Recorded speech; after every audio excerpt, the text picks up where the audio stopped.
rasuluh alladzi man la nabiyya ba'da. Allahumma shalli ala sayyidina Muhammadin wa ala alihi wa sahbihi ajma'in. Amma ba'du, qala Allah ta'ala fi kitabihil karim. A'udzu billahi minasy syaithanir rajim. Bismillahirrahmanirrahim. Ya ayyuhalladzina amanu taqullaha wa qulu qawlan sadida yuslih lakum a'malakum wa yaghfir lakum dhunubakum wa man yuti'illaha wa rasulahu faqad faza fawzan 'azima. Qala Rasulullah sallallahu alaihi wasallam, man kharaja min baitihi fi talabil ilmi fahuwa fi sabilillahi hatta yarji'. Baginda Rasul bersabda, barang siapa keluar dari rumahnya untuk mendapatkan ilmu, maka orang itu adalah orang yang berjihad fi sabilillah sampai dia kembali ke rumahnya. Mudah-mudahan kita semua mendapatkan pahala jihad dari Allah Subhanahu wa taala. Amin. Shadaqallahul azim. Shadaqa rasuluhun nabiyul karim. Wa nahnu ala dzalika minasy syahidin wasyakirin walhamdulillahi rabbil alamin. Bapak Ibu sekalian, keluarga besar Ikatan Cendekiawan Muslim Indonesia, Texas, Houston, Amerika Serikat yang dimuliakan Allah SWT, khususnya tuan rumah Bapak Agung yang sudah susah payah menyediakan tempat dan makanan untuk kita. Kalau bahasa Arabnya sahibul makan wal makan. Makan yang pertama bahasa Arab artinya tempat, makan yang kedua ya makan. Soto Betawi. Kita bersyukur pada Allah SWT. Salawat salam kita sampaikan untuk baginda Rasulullah sallallahu alaihi wasallam.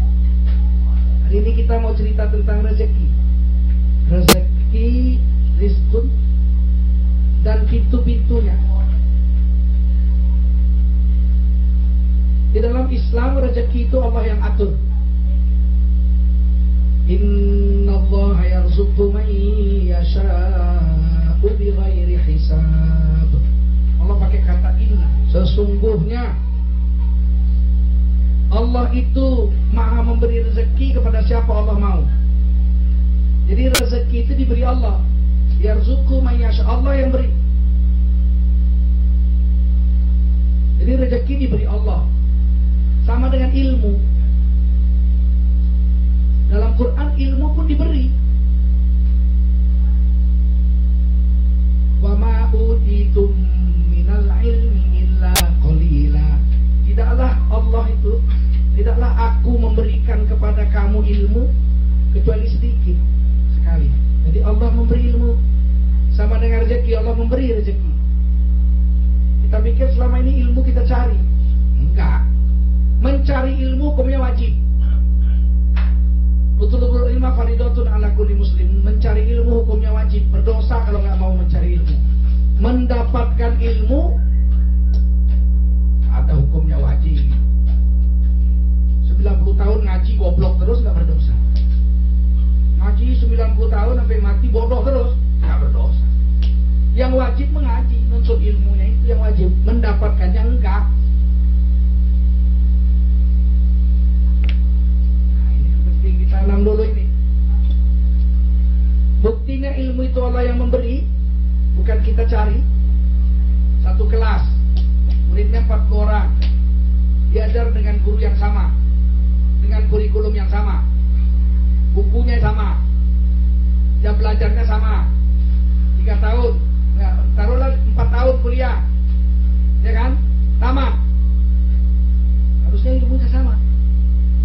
Harusnya ilmunya sama, kenyataannya enggak. Sekolah yang sama, 40 orang diajar oleh guru yang sama, enggak sama hasilnya. Karena yang Allah beri itu beda tiap orang. Nah, sama dengan rezeki. Rezeki itu Allah beri kepada siapa Allah mau. Dan nggak sama. Hari ini kita menganggap rezeki itu kita cari. Kita mencari rezeki disuruh Allah. Pasti dapat? Enggak.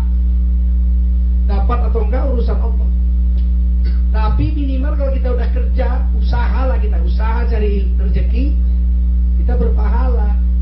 Enggak dapat pun rezekinya, kita tetap dapat pahala. Nah itu yang sekarang kita keliru. Kita anggap kalau kita udah kerja pasti dapat, belum tentu. Oh kalau nggak kerja mati dong, nggak makan. Iya, siapa bilang itu di penjara orang nggak pernah kerja. Masuk penjara 10 tahun kerja apa nih? Makan tidur, keluar penjara gemuk.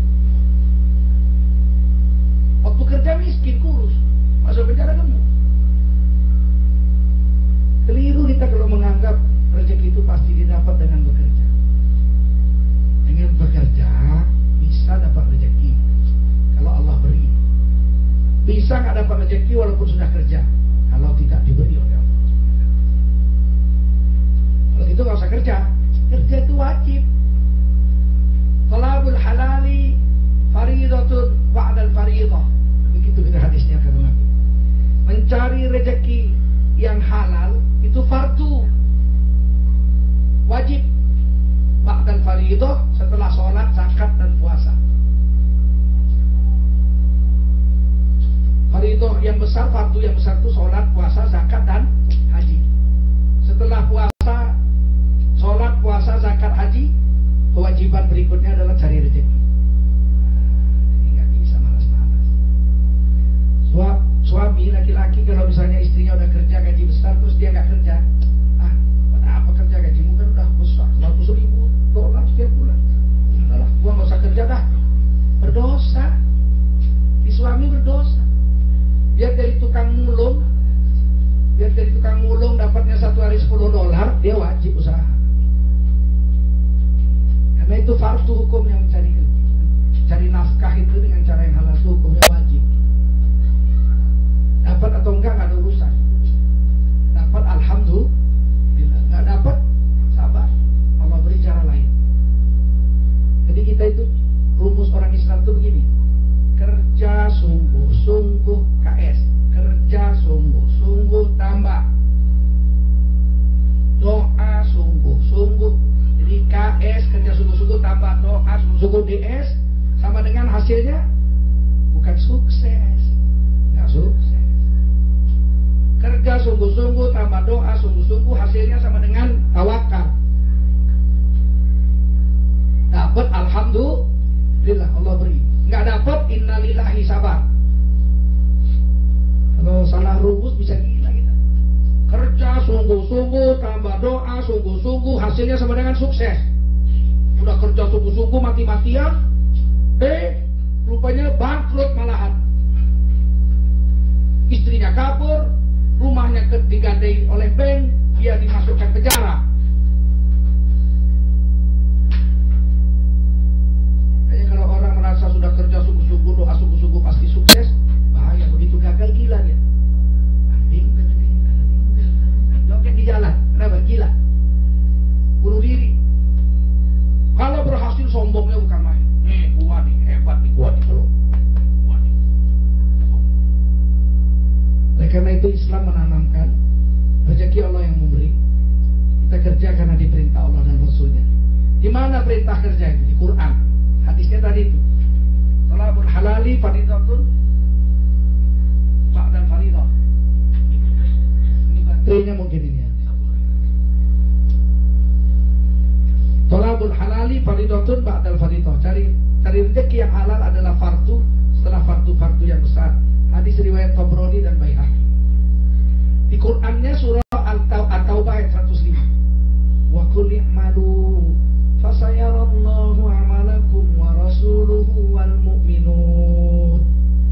Wa qul, dan katakan hai Nabi kepada umatmu semua sampai hari kiamat.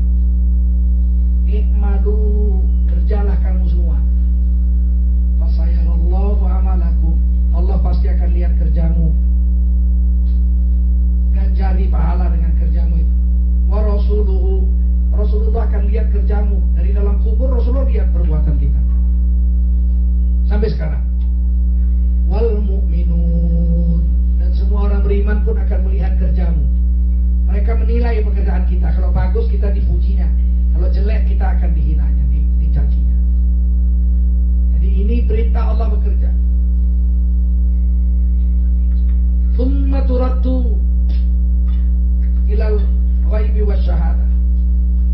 ila alimil ghaibi wasyahadah. Nanti kerja kita itu dilaporkan kepada Allah SWT.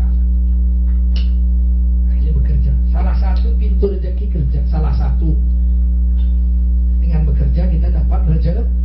Tapi rezekinya dari Allah. Jadi kerja itu hanya sebab aja. Asbab. Salah satu sebab mendapatkan rezeki dari Allah SWT. Dan rezeki sudah ditetapkan Allah, tidak lebih tidak kurang. Kalau umur kita ditetapkan Allah 60 tahun, itu sudah ditakar Allah. Nahnu qaddarna bainakumul maut wa ma nahnu bimasbuqin. Di surah Waqiah, kami sudah takar umurmu. Kapan kau mati itu sudah kami tetapkan. Nah, sudah ditetapkan oleh Allah berapa tahun? 40 tahun, 50 tahun, 30 tahun, 100 tahun sudah ditetapkan. Dan untuk urusan itu kata Allah, kami nggak bisa dilawan. Biar bawa dokter spesialis 200 orang nolong nyawa kita, kalau kata Allah mati. Sudah ditakar. Nah, maut itu sudah ditakar, rezeki pun sudah ditakar juga. Innallaha yarzuqu man yasha'u, sudah ditetapkan rezeki sekian, umur sekian. Nggak akan meleset, nggak akan lebih 1 detik umurnya, nggak akan berkurang 1 detik. Idza jaa ajaluha la yastakhiruna sa'ah wa la yastaqdimun. Kalau itu nyawa datang sedetik nggak bisa tawar, sedetik lebih cepat nggak bisa, sedetik lebih lambat nggak bisa. Dan hebatnya Allah tetapkan bahwa nyawa kita itu berkaitan dengan rezeki. Hari ini kan kita menghadap, kenapa kita masih hidup? Wah, macam-macam tuh rezekinya. Kenapa kita masih hidup? Jawabnya karena saya masih muda. Mana ada urusan hidup dengan muda? Ada urusan. Orang baru lahir aja mati banyak kok. Nggak sempat oek.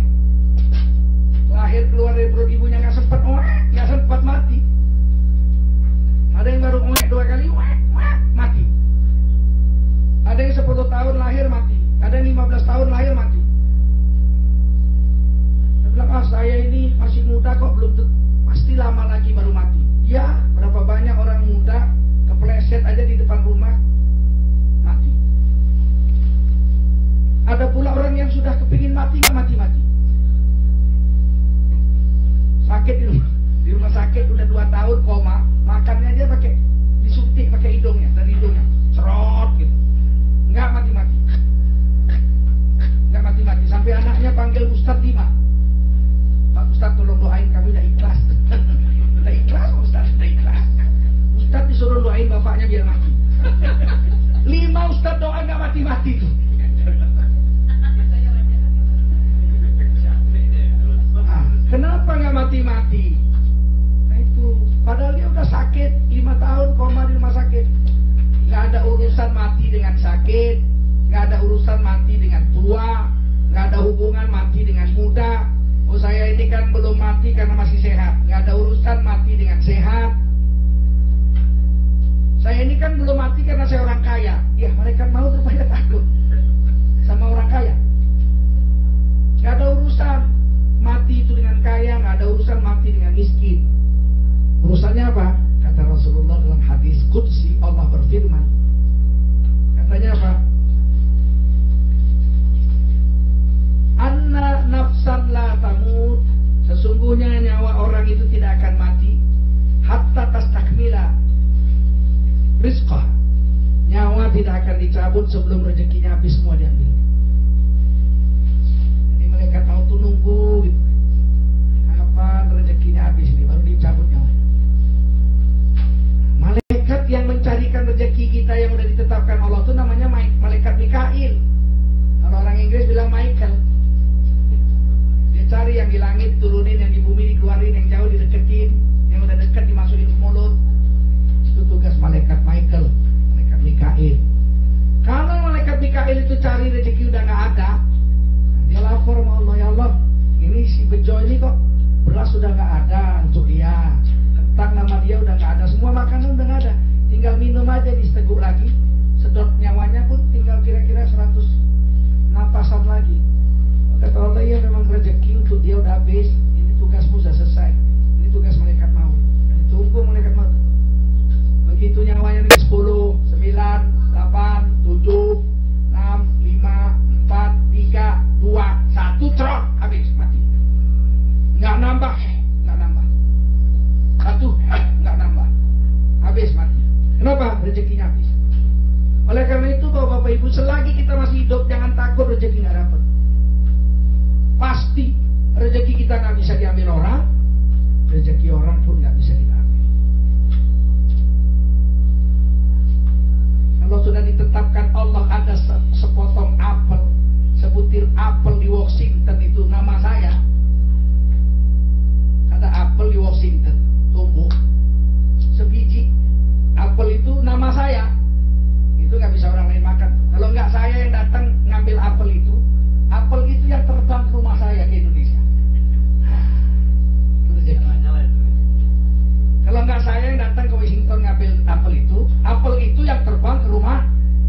sana rampok sini, korupsi sana korupsi sini, tipu sana tipu sini. Supaya apa? Supaya dapat rezeki banyak. Bodoh betul. Yang didapatnya itu dengan cara curang bukan rezeki. Yang didapatnya itu harta milik. Korupsi dapat 10 miliar itu bukan rezekinya itu miliknya. Dari hasil nyolong, dari hasil ngerampok, dari hasil korupsi menjadi miliknya. Tapi belum tentu rezekinya. Rezeki nggak lewat dari apa yang dia pakai. Dia makan, dia minum, dia pakai. Nggak lewat dari itu.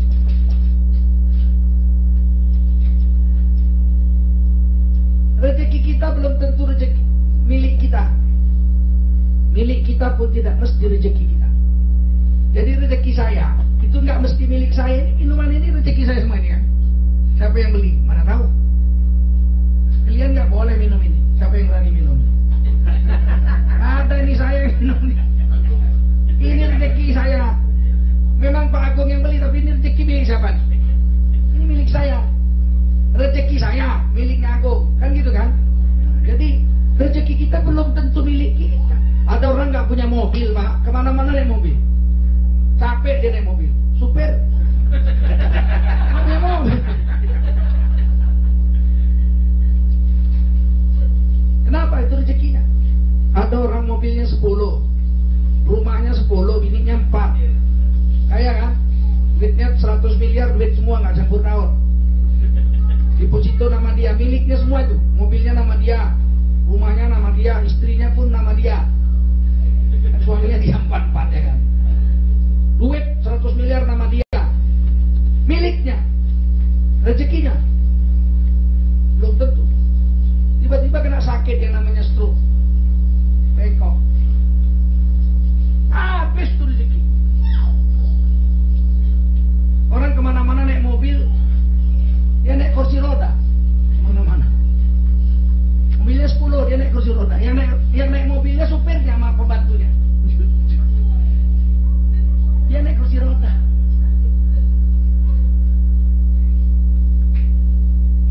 Pembantunya datang, namanya Wakim. Assalamualaikum Tuan. Lihat, udah bengkok mulutnya kan? Lihat. Dibuka pembantunya, kulkasnya 4 meter.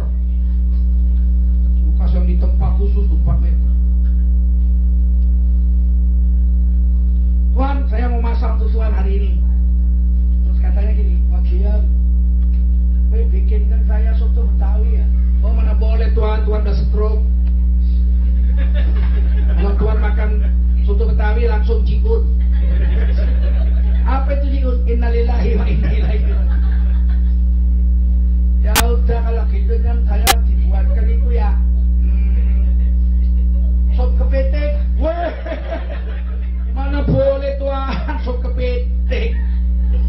Dia bilang ya udahlah kalau gitu saya bikinkan kolak pisang yang manis saja. Nggak bisa Tuan, diabetes tuh kaki Tuan ada keropos.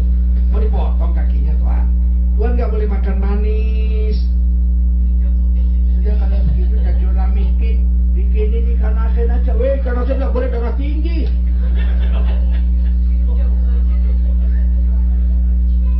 Akhirnya dia bilang, terus aku ini mangan apa ya? Bagi yang bilang saya udah belajar sama dokter. Beres Tuan, makanan yang untuk Tuan sudah saya siapkan. Sehat, sesuai anjuran dokter. Sebentar Tuan, apa yang dihidangkan si pembantu ini? Bubur, pakai rebus bayam, nggak pakai garam, di blender. Persis muntah kucing. Ini Tuan, makanan sehat. Duit 100 miliar Mas. Itu disuap nggak bisa. Nyuap sendiri nggak bisa, tangan bengkok, stroke. Disuapin sama istrinya 4. Yang paling muda kayak Coko Lili.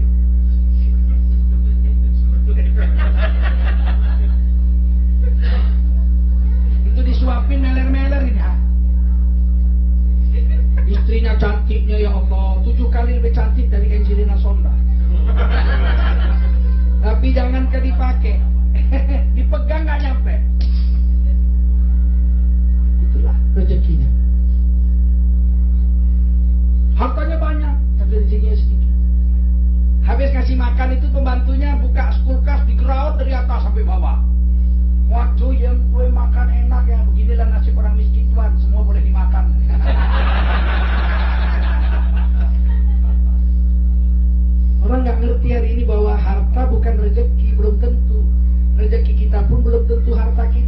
kita, milik kita, belum tentu rezeki kita.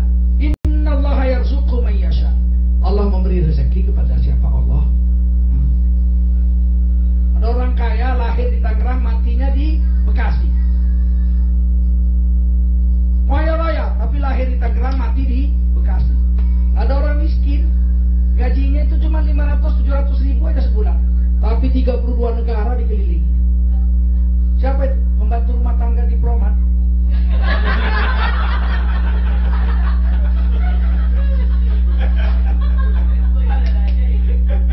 Diplomatnya ke Kanada, dia ikut Kanada. Diplomatnya pindah ke Texas, dia ikut Texas. Gaji 700 ribu. Oh, habis seluruh dunia pasportnya, enggak? Iya, tapi yang kaya lahir di Tangerang, mati di Bekasi. Kerjanya cuma cari itu, apa namanya? Cari besi tua, Madura. Saya lahir di Tangerang, mati Bekasi saya. Tapi duitnya banyak, rezekinya sedikit. Nah sekarang kita ini hari ini nggak ngerti, karena nggak ngerti apa itu rezeki, apa itu milik. Akhirnya semua mau kita milih.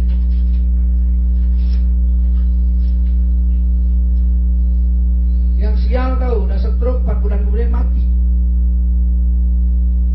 Istrinya 4 berduka cita, tapi begitu hari bulan kelima bininya kawin semua. Waduh, di rumahnya tuh ada motor gede Harley Davidson, belum dipakai, baru dibeli, dikelambuin, stroke. Begitu mati, istrinya kawin lagi, datang suami baru. Apa ini? Harley Davidson. Gue masih baru belum lecet. Siapa yang punya? Itu lagi yang lama. Oh besok sore kita running ya. Nah, di running Harley Davidson sama suami baru. Dong. Goncengan sama istri muda, ya kan? Peluk belakang, dong. Lewat kuburan. Lewat kuburan kan? Kata si suami, Susi.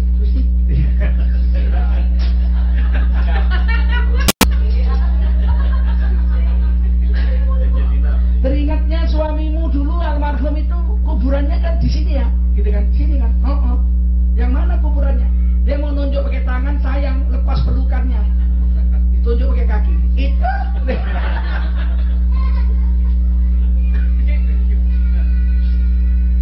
Oleh karena itu hari ini kita mau cerita tentang pintu-pintu rezeki. Pertama, pintu rezeki itu agar mudah datang. Yang pertama, yang umum, yang semua orang tahu, kerjalah, ya kan? Thalabul halali faridatun ala kulli ba'dal faridah.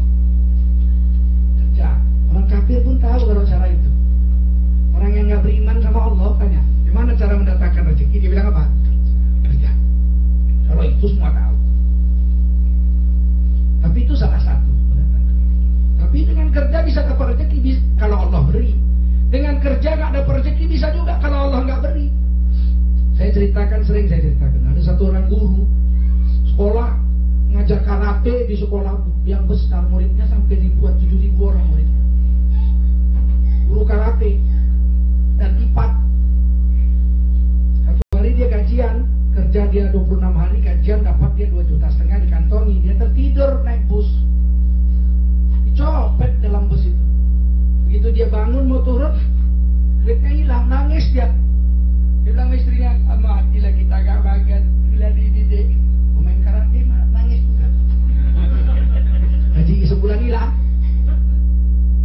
nangis. Hari Senin kerja matanya bengep. Kepala sekolah heran, loh bapak kan pemain karate kok bengep? Nangis seharian kayak perempuan. Apa bagaimana nggak nangis pak? Gaji sebulan hilang, dicopet orang, mati saya nggak makan bulan ini. Apa kata kepala sekolah? Tenang pak, nanti saya bereskan. Tenang aja pak. Hari Senin upacara bendera, kepala sekolah pidato. Ibu-ibu, bapak-bapak dewan guru dan anak-anak murid sekalian, guru kita Pak Bejo, guru karate, kemarin kecopetan, gajinya habis bulan. Nah, karena itu saya minta nanti guru-guru dan murid-murid nyumbang ala kadarnya. Akan datang ke kelas-kelas nanti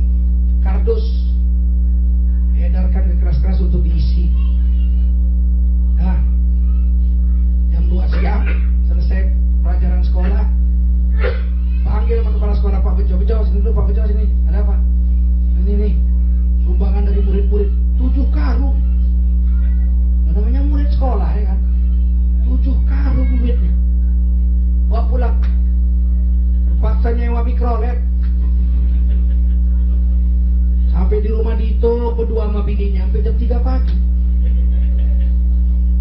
Namanya anak sekolah, duitnya ya 500 rupiah, 1000 rupiah. Jam 3 pagi ya Allah dihitung rupanya terkumpul 9,5 juta. Gajinya cuma 2,5 juta. Kecopetan dapat 9,5 juta. Langsung dia tahajud bersyukur sama Allah, dia doa, ya Allah mudah-mudahan bulan depan hilang lagi.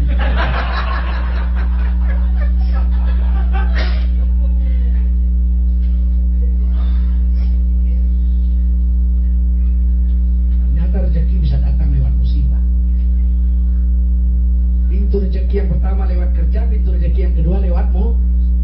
Orang dapat musibah dapat rezeki. Khusus rezeki musibah. Kadang rezeki musibah ini lebih besar daripada rezeki kerja. Kemarin Air Asia jatuh. Jatuh Air Asia di Jakarta. Jatuhnya di Pangkalan Bun, Kalimantan. Mati semua, tak pilot-pilotnya mati. Itu keluarganya dapat duit satu orang 1 miliar. Kalau yang mati 1, kalau yang mati 4 miliar. Hilang nangis. Ya, datang asuransi ini Pak, 4 lembar cek 4 miliar. Asal jangan doa aja deh, kok cuma 4 ya. Mati semua kan dapat juga lebih banyak. Jangan dipikir musibah itu nggak mendatangkan rezeki. Kita hari ini aneh orang Islam, nggak paham gitu. Dapat musibah malah komplain. Padahal musibah itu mendatangkan rezeki. Apakah musibah itu sakit, kematian, kecopetan, mendatangkan rezeki?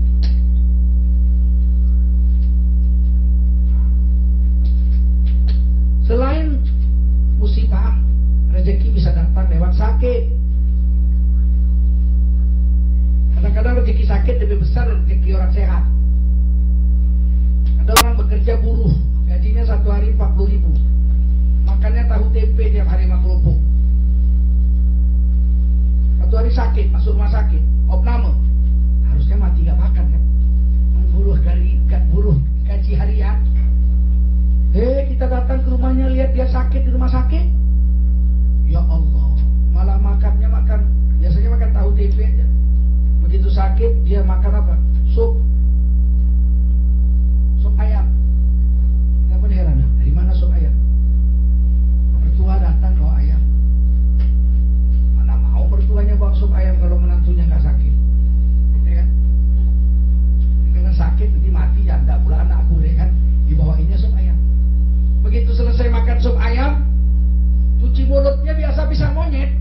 Buruh 40.000 gaji kok. Sekali ini makan apel. Buruh 40.000 masuk rumah sakit, cuci mulutnya apel. Loh, dari mana nih apel? Pak RT.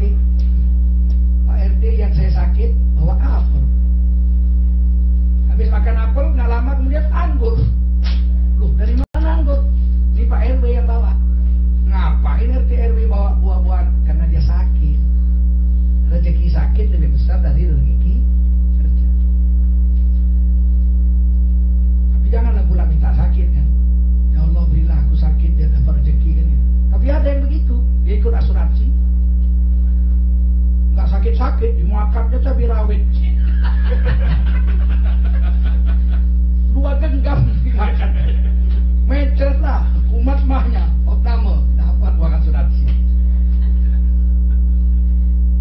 Sakit mendatangkan. Udah 3. Yang keempat, yang paling nyaman mendapatkan rezeki dengan cara yang keempat ini, takwa. Dan itu jaminannya di Quran surah At-Tolak ayat 2 dan 3. Wa may yattaqillaha yaj'al lahu makhraja wa yarzuqhu min haitsu la yahtasib. Siapa bertakwa, Allah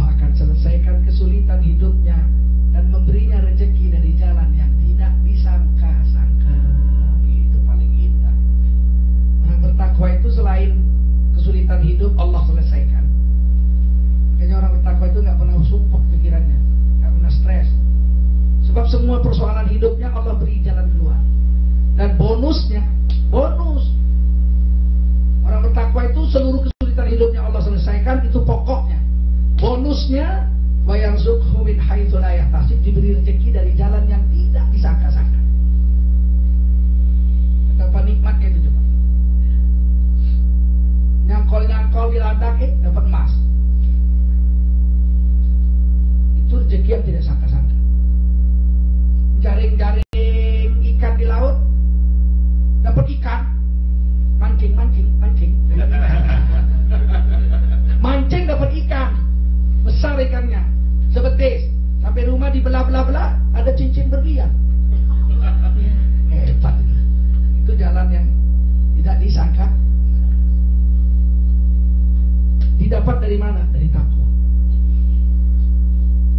Kata Rasulullah, seandainya langit runtuh, seluruh bintang menimpa bumi.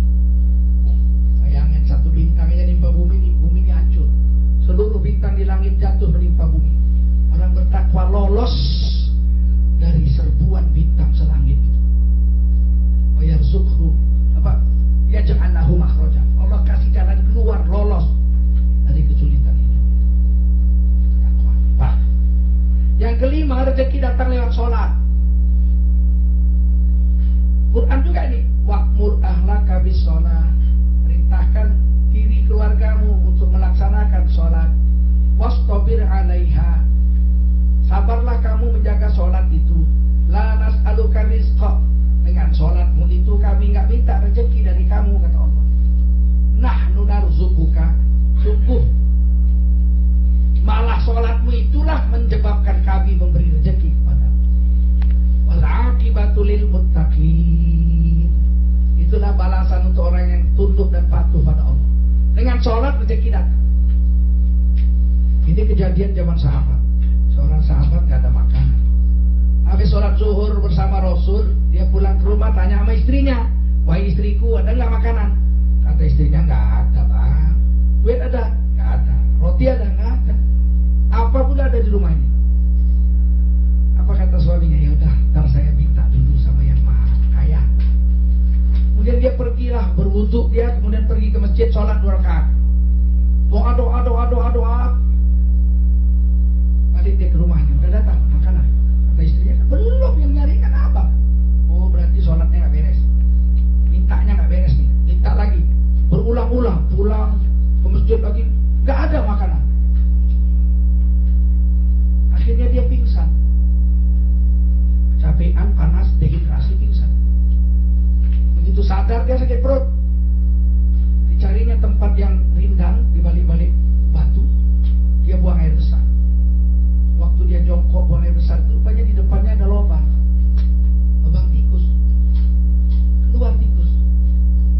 Bawa uang emas sekeping. Dulu kan uang cuma 2, kalau nggak perak, kalau nggak dinar, dirham. Keluarlah tikus itu bawa uang emas keping, masuk lagi, keluar lagi sekeping lagi, masuk lagi, bawa lagi uang emas keping, 17 keping uang emas. Kemudian tikus itu masuk ke lubang, nggak keluar lagi. Selesai dia buang air besar, dibawanya emas itu jumpa Nabi. Ya Rasul, saya mau minta uang sama Allah pakai sholat. Makanan nggak ada, apa-apa nggak ada. Sampai berulang-ulang, sampai saya pingsan, sampailah saya sakit perut. Tiba-tiba ada tikus bawa uang emas ini, 17 keping. Halal apa enggak? Kata Rasulullah, halal. Halal ini Allah yang beri. Wa may yattaqillaha yaj'al lahu makhraja. Bawa pulang, kasih makan istri. Pulanglah dia kasih makan. Udah selesai. Dia dapat rezeki itu, dia yakin dari Allah dengan sebab tauhidnya selamat. Coba kalau orang sekarang buang air besar, tiba-tiba ada tikus ngantar uang 17 keping. Habis itu tikusnya masuk lubang, nggak keluar lagi. Pulang itu ngambil sekop. Loh, kok cuma 17 keping? Jangan-jangan di dalam masih ada 7 kacang lagi. Di sekop tuh lubang tikus. Tikus panggil RCTI, ya nggak? TV One, tikus ajaib. Ini kalau tauhid rusak. Jadi dengan sholat Allah beri rezeki. Apalagi yang kelima, mendatangkan rezeki lewat zikir. Kalau kita susah-susah zikir, rezeki kan nggak mesti uang ya. Anak kita mau kuliah, mau masuk fakultas kedokteran, saingan banyak, gimana supaya lulus? Supaya dapat rezeki lulus kuliah fakultas kedokteran, zikir.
zikir sungguh-sungguh, zikir sambil nangis, zikir bercucuran air mata. Gimana rezeki nggak muncrat? Hari ini kita kan nggak yakin.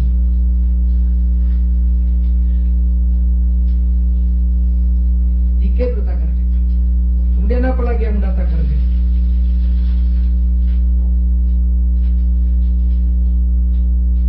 Istighfar. Man lazimal istighfar, nih hadis Abu Dawud. Dan siapa mewajibkan dirinya beristighfar, ja'alallahu lahu min kulli dhaiqin makhraja. Maka Allah akan menjadikan setiap kesulitan hidupnya ada jalan keluar dari setiap kesulitan hidup. Lazim itu bahasa Arabnya wajib. Cuman bahasa Indonesia lazim itu boleh iya boleh enggak ya kan? Sudah lazim anak sekolah itu nakal. Sudah biasa ya? Nah, padahal enggak begitu itu. Kalau itu ghalib bahasa Arabnya. Sudah ghalibnya. Orang itu sekali-sekali sakit. Ghalib. Kalau ghalib bahasa Arabnya sudah wajar. Kalau lazim wajib, tidak bisa tidak. Makanya kalau kita baca Quran jumpa mat lazim. Waladhdallin. Mat lazim wajib 3 alif, nggak boleh kurang. Kalau kurang salah bahasanya. Waladhdallin salah. Kalau ada wakaf lazim tandanya mim itu. Kalau baca Quran ada wakaf lazim mim, itu artinya wajib berhenti. Nggak boleh nggak berhenti. Itu wakaf lazim mim. Di sini Allah Rasulullah pakai lazim. Man lazimal istighfar. Barang siapa mewajibkan dirinya beristighfar. Jadi kita harus wajibkan. Berapa sehari? 100? 70? 1000? Terserah. Kalau Rasulullah paling sedikit 70. Inilah astagfirullah fi kulli yaumin 70 marat. Aku itu istighfar sehari 70 kali gitu. Di dalam hadis lagi mi'atu marat, 100 kali. Itu bagi Nabi tiap hari itu nggak kurang dari itu. Nah kita pilih mau berapa? Ya kalau di bawah Nabi kan, kalau Nabi 70, kalau saya 7 aja gitu. Sedangkan Nabi aja 70, apalagi kita harusnya gitu. Tapi minimal kayak Nabi lah 70 kali. Kalau kita wajibkan diri kita istighfar setiap hari 70 kali atau 100 kali. Ja'alallahu lahu, dijadikan Allah baginya min kulli dhaiqin makhraja. Setiap jumpa kesulitan, Allah menyelesaikan jalan keluar. Nah, gitu. Ini orang Indonesia ini kan kurang istighfar. Orang Indonesia itu nyanyi aja tiap hari. Nyanyinya porno-porno lagi. Aku tak biasa bila tak memeluk dirimu. Aku tak biasa bila ku tidur tanpa belalaimu. Rusak. Di mana-mana nyanyi, di mana-mana nyanyi. Jalan kaki pakai iPod nyanyi, tabrak kertapi mati. Nggak dengar dia kertapi lewat mati. Naik motor pakai itu, di mana-mananya. Alangkah baiknya sambil kerja pasang iPod, pikir atau baca Quran kan enak. Istighfar, istighfar itu mendatangkan rezeki, menyelesaikan kesulitan hidup. Hari ini Indonesia ini dari mulai tsunami sampai sekarang musibah nggak berhenti. Mana berhenti musibah? Orang bilang kenapa ya Indonesia ini diuji? Kita sedang diuji dengan musibah. Mana aja ujian tiap hari. Ujian itu kan 6 bulan sekali, semesteran namanya ya. Setahun sekali, ya nggak? Karena ada ujian tiap hari. Kalau ada guru ujian tiap hari, guru gila ya. Masuk guru nyari, anak-anak siapkan kertas, kita ujian. Besok masuk lagi, anak-anak kita ujian. Dipecat tuh guru. Kapan pula ada ujian tiap hari? Kita ini tiap hari dari mulai tsunami sampai tanah longsor. Oh, banjir, Lapindo semua habis. Pokoknya luar biasa. Masih ngaku diuji. Kita sedang diuji. Apanya yang diuji? Kita sedang diazab. Kita sedang diazab. Gak sadar aja gitu. Kenapa? Gak mau istighfar. Waktu terjadi tsunami, bapak-bapak, ibu-ibu, tanggal 26. Tanggal 1 Januari Majelis Ulama Indonesia sudah datang ke sana naik Hercules dengan tentara, rombongan pertama turun bawa uang 1 miliar. Enggak cuman bawa ceramah, enggak bawa ceramah, itu tuh masih dihina orang. Kita kumpulkan orang, kita kasih ceramah, ada yang protes. Bapak datang sini bawa ceramah enggak. Orang Amerika datang sini bawa duit. Mana orang Amerika aja, hidungnya aja belum ada. Kita udah bawa uang, bawa ceramah lagi, dicaci lagi. Ternyata apa yang terjadi di tengah-tengah mayat setinggi gunung itu orang berzina malam-malam. Di tengah-tengah mayat beribu-ribu itu orang berzina malam-malam. Ada lampu gelap. Mungsi di masjid, azan zuhur, sebaris nggak dapat. Sebaris nggak dapat. Yang mungsi 10.000. Kita datangi, Pak, ayo Pak sholat zuhur, merokok. Pak, udah azan Pak, ayo sholat zuhur. Macam mana mau sholat? Pikiran pun sudah susah. Merokok. Untuk lama-lama akhirnya kita jengkel. Udah besok mau datang lagi tsunami baru. Kenapa begitu Pak? Karena kau belum mati. Aku mau punya matahari. Susah. Nggak mau tobat, nggak mau zikir. Sholat zuhur nggak dapat sebaris, apalagi sholat subuh. Fungsinya ke masjid. Ini penyakit umat hari ini. Tidak mau beristighfar. Padahal dengan istighfar Allah turunkan pertolongan dari kesulitan. Sekarang berkat dicabut. Kalau kita nggak mau istighfar, berkat dicabut. Dulu makan cabai rawit 1, pedasnya setengah jam. Saya ingat masih SD, makan tempe goreng, cabai rawit 1, setengah jam masih. Sekarang tempe goreng 1, cabai rawitnya 7. Nggak terasa. Nggak terasa. Dulu bunga 1 aja, bunga kenanga, tanam depan rumah, 1 kampung ketakutan kalau malam lewat situ. Kuntilanak. Wangi jauh kemana. Sekarang bunga kenanga itu ambil petik, taruh ke hidung, nggak bau lagi. Nggak ada lagi harunya sedikit. Nggak ada lagi keberkatan Allah cabut. Plus tahun 70-an ngarang lagu bahwa tanah kita itu tanah surga. Bukan lautan, hanya kolam susu. Air sawah boleh diminum waktu itu. Jernih. Coba sekarang minum air sawah. Kalau nggak mencret 2 minggu. Kail dan jalan cukup menghidupimu. Dulu kita ke sawah, saya ingat masih tahun 7 saya ke sawah, ikut kawan lah ya. Tancapkan aja itu pancing di galangan sawah itu 7 biji. Nah, campur rumput. Jam 11 siang mau pulang, mau sholat zuhur, cabut tuh. Dapat 7 ekor. Ada belut, ada betik, ada gabus, ada lele, ada ular. Kadang-kadang dimakan ular. Pokoknya cukup untuk makan siang. Kail dan jalan cukup menghidupimu. Begitu dulu tahun 70-an itu. Bukan lautan, hanya kolam susu dulu. Kail dan jalan cukup menghidupimu dulu. Tiada badai, tiada tobat kau temui dulu. Ikan dan udang menghampiri dirimu dulu.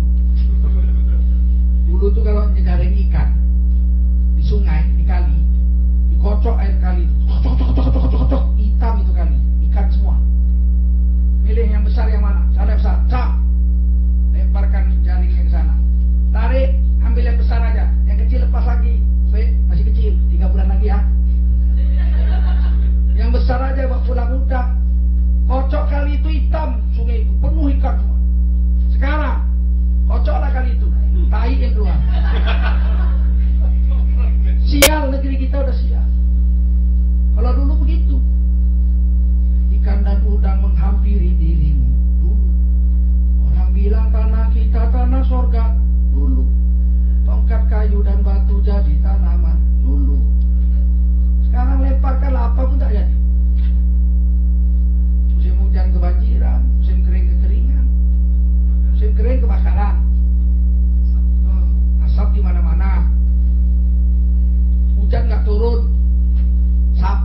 istisqa minta hujan, doa sungguh-sungguh, pasarnya kebakaran. Bukan hujan turun, pasar kebakaran. Nggak main-main kita ini hari ini. Kenapa nggak mau istighfar? Dari pejabat nggak mau istighfar, sampai gembel-gembelnya nggak mau beristighfar. Cabut rezeki. Dan tidak diberi Allah jalan keluar dari kesulitan. Tukar presiden tambah sontoloyo, tukar Kapolri tambah sontoloyo. Bingung. Padahal jalan keluarnya satu, kita harus istighfar. Semua istighfar, semua tobat. Jadi itu beres. Kemudian apa? Wa min kulli hammin farhan. Setiap datang kesedihan, orang yang melazimkan istighfar ini dihibur Allah. Hiburannya bukan kita yang nyari, Allah yang beri.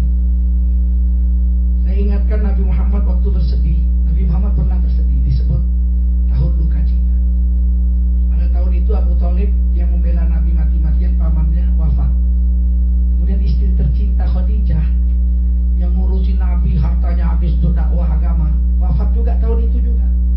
Sehingga disebut tahun duka cita. Nabi sedih sekali. Apa yang terjadi? Allah bawa Nabi jalan-jalan Isra Mi'raj. Naik terbang, naik buruk ke Palestina, tembus langit, lihat surga, dialog dengan Allah, dapat sholat. Allah beri hiburan. Kita pun gitu kalau takwa.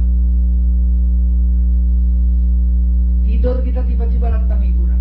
Apa yang kita cintai, apa guru kita datang, atau ibu kita datang, pokoknya datang hiburan. Ada orang yang soleh ini, kalau dia lapar, tidur, mimpi makan. Benar.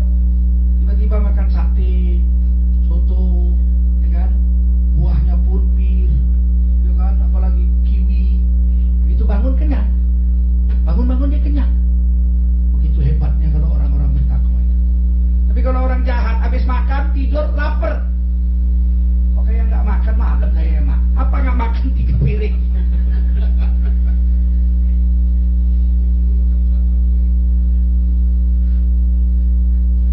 Ketika dia sedih, Allah hibur. Orang sekarang cari hiburan susah, Pak. Pergi ke diskotik, nggak terhibur juga.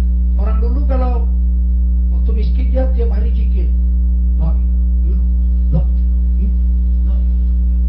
Begitu kaya, susah, nggak zikir lagi, ke diskotik. Gedek juga.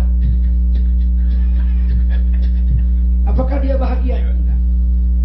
Maka nggak usah heran kita lihat orang-orang kaya bunuh diri. Penyanyi-penyanyi top, artis-artis besar bunuh diri. Yang ketiga, kalau orang istighfar, wa razaqahu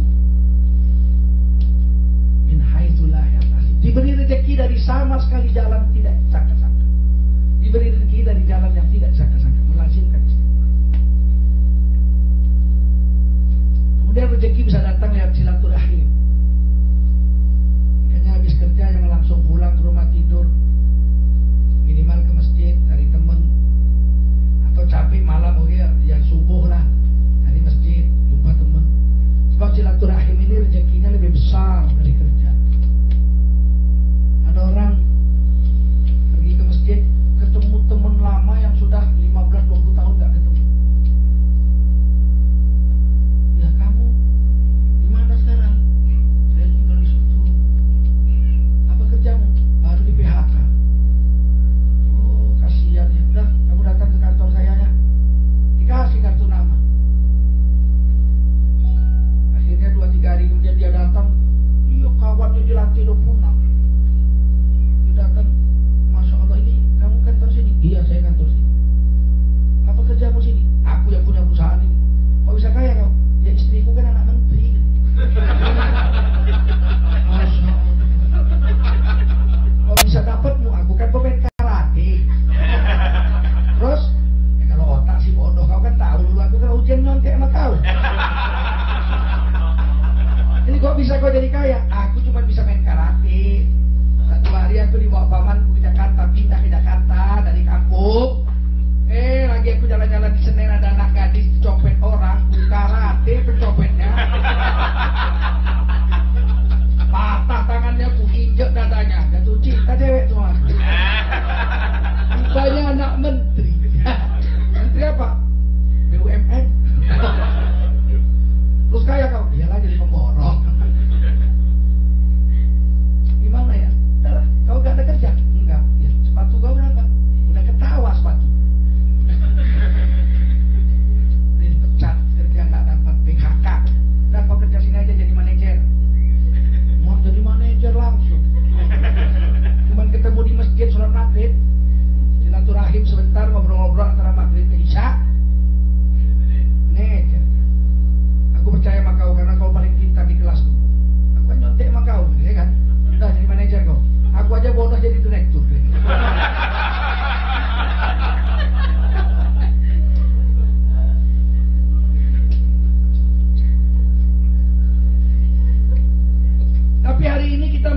tahun memulai ini. Waktu gaji saya masih 81.000, 64%. Kan pegawai negeri begitu dulu ya. 87% kan berapa? 81% gaji. Nah gitu. Jadi 81.000 gaji golongan 3A, bawa pulang 64 itu. Kotor. Udah potongan tiap hari ada itu. Nenek si anu sakit, nenek sakit gigi, macem lah potongan itu. Paling bersih bawa 57.000.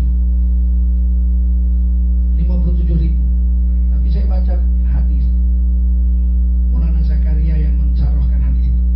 Barang siapa menyimpan uangnya di bank Allah, maka barang siapa menyimpan uangnya di bank manusia, kapan dia perlu bisa dia ambil, karena dia simpan uangnya. Kapan dia perlu bisa diambil. Tapi kalau disimpannya uangnya di bank Allah, kapan dia perlu Allah akan mengantarkannya kepadanya. Jadi nggak perlu ambil. Wah hebat juga nih. Diulang-ulang itu, saya ulang-ulang. Sama istri bacanya berdua, nangis-nangis. Kalau kita simpan di bank manusia uang kita, kapan kita perlu bisa kita ambil. Tapi kalau kita simpan uang kita di bank Allah, kapan kita perlu Allah mengantarkannya kepada kita. Hebat. Tes. Siapa berbuat satu kebaikan dibayar 10 kali lipat. Tes. Saya dulu saya tes. Datang orang minta duit sama saya. Pak tolonglah Pak, minta duit lah Pak, lapar kali aku. Saya tengok itu. Begini banyaknya orang ganteng di tempat ini. Kok aku dimintanya? Kan gitu. Begini banyaknya orang di tempat ramai gitu kan. Saya. Sama saya Pak. Iya.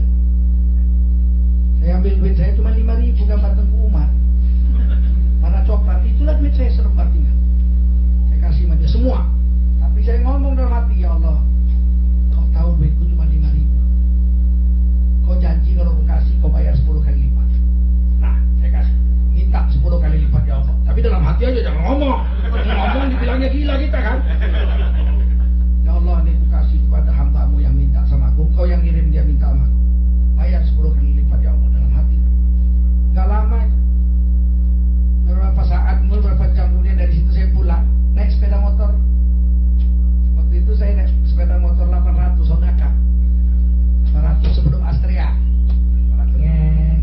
Tiba-tiba dari sebelah sana mobil keluar tangannya. Gitu, suruh saya berhenti dari seberang sana. Saya pun berhenti ngeliat. Manggil sini, Dor, sini Dor. Putar saya sah. Hanya kawan saya lama udah kawan, lebih senior lah. Saya pernah diambilnya jadi pengantin Melayu di Istana Delhi waktu Ibu Tin datang. Ibu Tin datang kan, dia waktu itu sekretaris daerah. Dia mikir sekda nih, siapa lah yang cocok jadi pengantin besok gitu kan. Teringat dia sama saya, si Yul aja lah putih ya kan. Dulu kan saya ramping 69 kilo. Jadi dia bilang, si Jol aja lah gitu. Kata istrinya, iya Pak, si Jol aja Pak. Dijemput lah saya malam-malam, jam 12:30 malam. Diketuk-ketuk pintu pagar saya. Saya keluar, Jol, abang Jol. Oh ya, ada apa Bang? Kau jadi pengantin besok Jol. Aku belum mau kawin Bang. Pengantin ece-ece aja kan. Ibu Tin mau datang. Iya Bang, mana pakaiannya? Keluarkanlah pakaian Melayunya itu. Kamu bisa pakai sendiri? Wah biasa, saya kan penyanyi. Saya pakailah dulu belangannya itu. Terus saya diantar bapak saya ke istana. Udah nunggu perempuannya itu. Nanti juga. Tapi pun disanding lah. Jadi pengantin. Betul-betul jadi pengantin. Ibu Tin belok ke setan kita itu kan. Orang Melayu cakep-cakep kata Ibu Tin kan. Wah dapat duit lah ini. Rupanya gak dapat duit.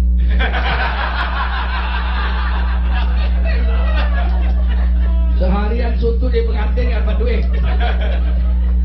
Udah selesai mau pulang dapat 3M. Makasih.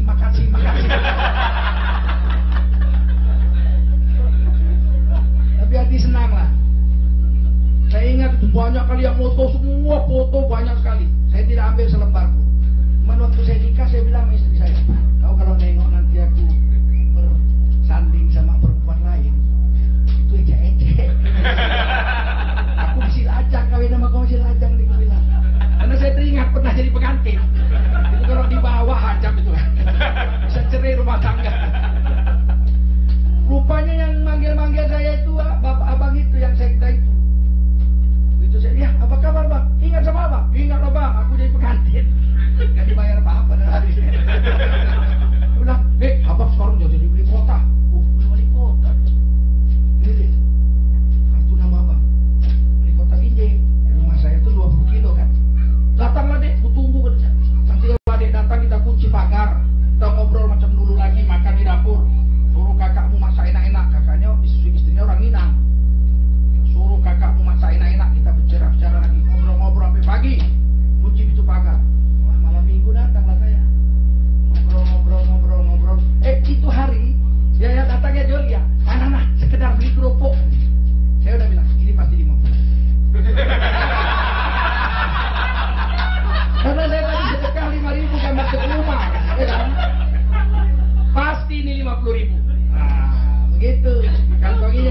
di kerupuk nih.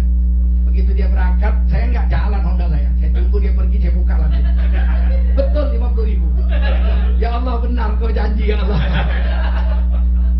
Itu luar biasa. Pas malam minggu saya berapa minggu kemudian datanglah saya ke kantor, ke rumahnya. Kata wali kota dia rumah nggak? Saya bilang, bapak siapa Pak? Kalau kemarin harus ada janji. Bilang sama wali kota, terkujur kanan datang. Lari-lari lah satpol PP-nya. Akhirnya saya disuruh masuk. Kunci pagar digembok. Benar. Ngobrol sampai jam 12 malam. Saya bilang udah ngantuk. Aku mau pulang bang. Ya tidur sini lah. Gak usah bang. Aku pulang besok mau ngajar. Keluar lihatnya Honda Cup saya kan jelek. 800. Ya kau kerja apa Jul? Dosen aku bang begini.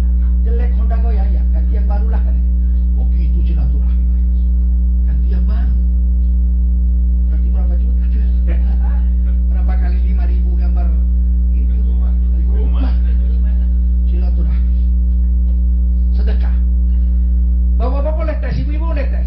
Kalau datang orang minta sedekah bilang, ya Allah ini $50 ganti 10 kali lipat. Insya Allah percaya. Gak mungkin Allah ikat janji, sebab janji itu di Quran. Man ja'a bil hasanati falahu asyru amsa. Siapa berbuat satu kebaikan Allah bayar 10 kali lipat.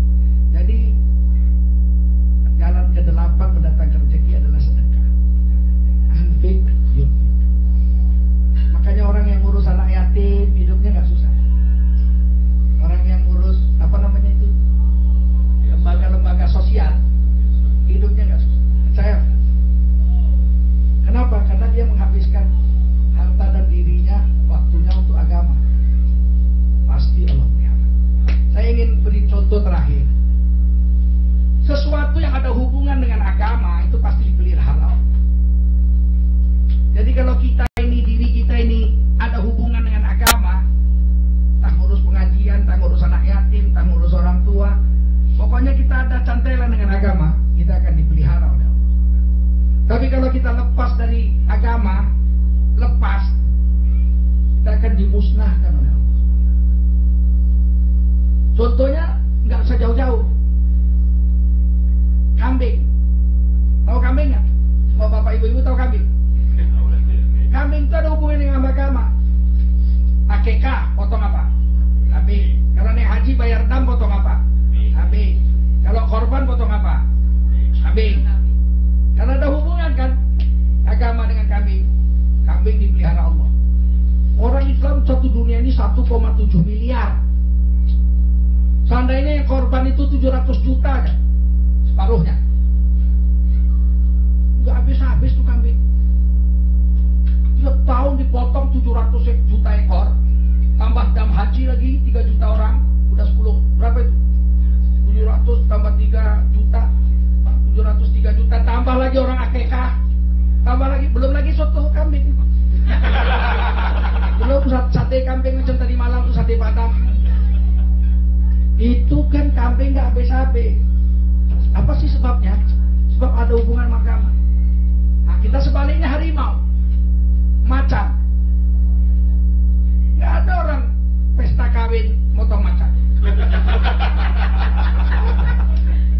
Jokowi misalnya, saya akan mengawinkan anak saya bulan depan, motong 10 macan. Nggak ada. Tapi macan musnah kan? Macan musnah. Kenapa? Nggak ada hubungan sama agama. Bayangkan kalau macan sebanyak kami, nggak ada orang ngaji. Pak, kok nggak datang pengajian? Macan di mana-mana. Kenapa? Macan musnah, nggak ada hubungan sama agama. Manusia pun begitu. Kalau kita ada hubungan sama agama, kita dipelihara Allah. Kalau nggak ada hubungan sama agama, dimusnahkan. Macam-macam cara Allah, kena tsunami lah, kena tanah longsor lah, kena banjir lah, macam-macam lah.